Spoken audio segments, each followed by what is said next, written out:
Hey guys, coming at you from the shop today to tell you about how to get started with your buggy project. What we're talking about is you got your new Rock Bouncer X chassis at home. I'm ready to get started.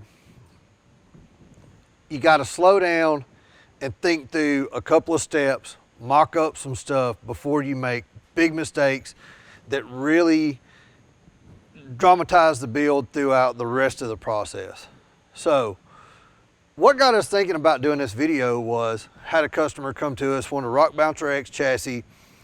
He had a LS engine, turbo 400, Hero 3-speed transfer case, 2.5 ton axles, and these monsters, the 50-inch Mega from Super Swamper. I was like, yeah, we'll make it work. So brought this thing in. I don't have a good CAD file on the Rockwell axles or that transfer case or that wheel and tire or any of it. So I figured, hey, we'll just knock back. We'll do it the way we've been doing it for years.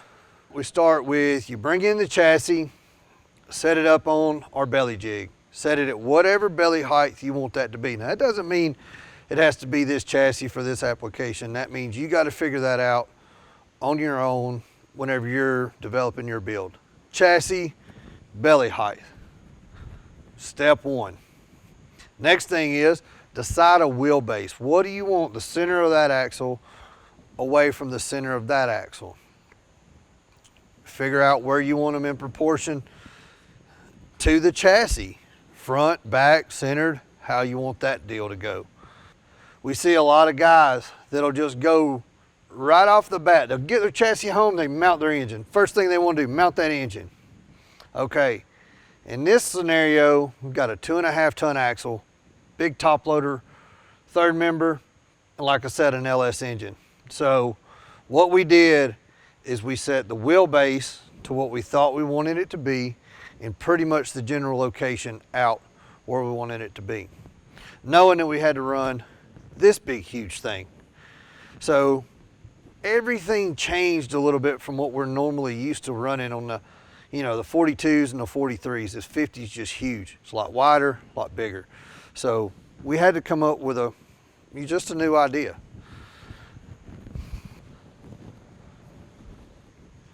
Step one was we set the axles front to back where we wanted it. Then we dropped the drivetrain in. We knew what we were running. LS engine, turbo 400, 3-speed case. Then we knew what seat we had and went on and put it in place. It's really important that you get all of your major components gathered up before you really dive in and start the build with the chassis. So you want to make sure you've got the engine, the transmission, the transfer case, axles, shocks need to be there, seats, radiator if you don't exactly know what you're running there, or if you don't exactly know the size that you're getting. All that stuff needs to happen. Even if you say, hey, I'm going to buy this radiator down the road, and you figure out those dimensions, and I don't care if you build a cardboard template that's 3D that just fits in that space. Make sure you account for all the items that you're going to need to add. So how we did this thing was we set engine, transmission, transfer case. We strapped it to the jig on boards and used some ratchet straps and made sure we had good clearance, and we put the seat in as far back as we could in this chassis, and we locked all that down, but we did not build any mounts. Then we took the axles and started mocking up our link tabs. We built a couple of Rockwell buggies on chassis like this, so we knew pretty much what we had to do there. So came in, put together the link tabs, tacked them to the axle. Then we were like, hey, we need a mock-up link, set of links where we can just put this stuff in there, flex test everything with the shocks not attached, that big 50-inch tire, and make sure that everything's going to work like what we wanted. So we put together these links that are about as easy as you can do. It's an old jam nut, a couple of pieces of tube, cut the tack welds, you can slide this link bar anywhere you want it to, and put your heims on it. A little bit of cost involved, but I want to say, being able to do this, and then you can adjust the wheelbase till it's perfect, and anything else before you spend the money on these nice 70-75 links. Even we do that in-house when we're doing a custom build like this. If we're doing a 14 bolt or a Dana 80 or whatever else, we got that stuff under control, done it a bunch of times. We know what to do. When we're doing something new, pretty much whenever you're doing something new, doing something like this may not be a bad idea.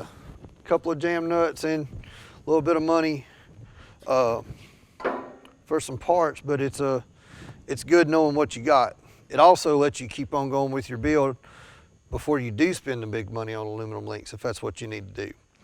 So we put the mock-up links on it, did a flex test on it, mocking up where the shocks were going to go. We actually figured out that we had to move the front end of this chassis, cut and weld and redo some stuff to fit that big mega tire. So did all that. Shocks were in pretty good shape.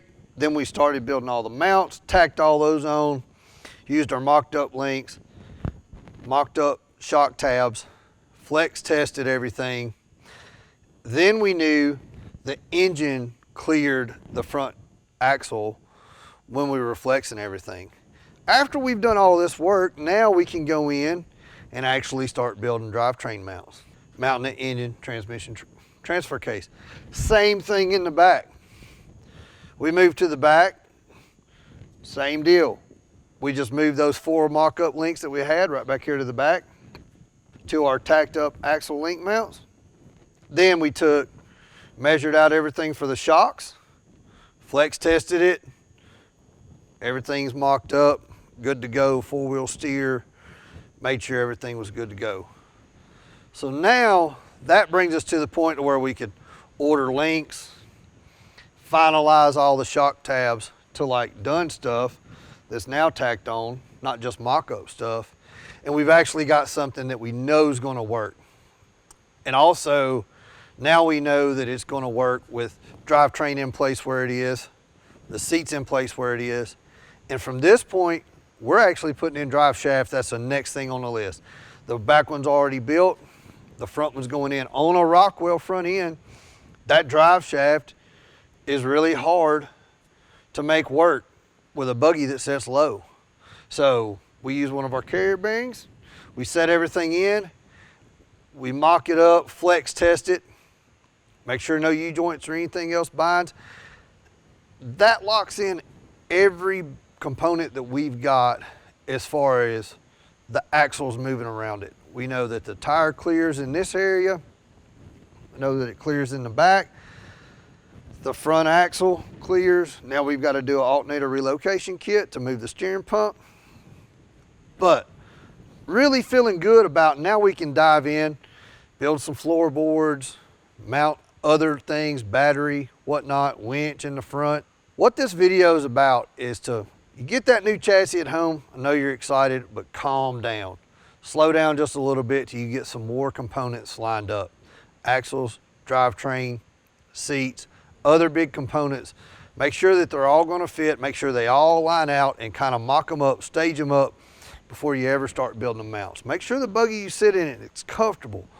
Make sure all those things happen, because the worst thing in the world that you'll see is a guy come in, weld engine mounts in it, then he could have been one way or the other 2 inches and made the build go completely different direction than the first thing that he mounted.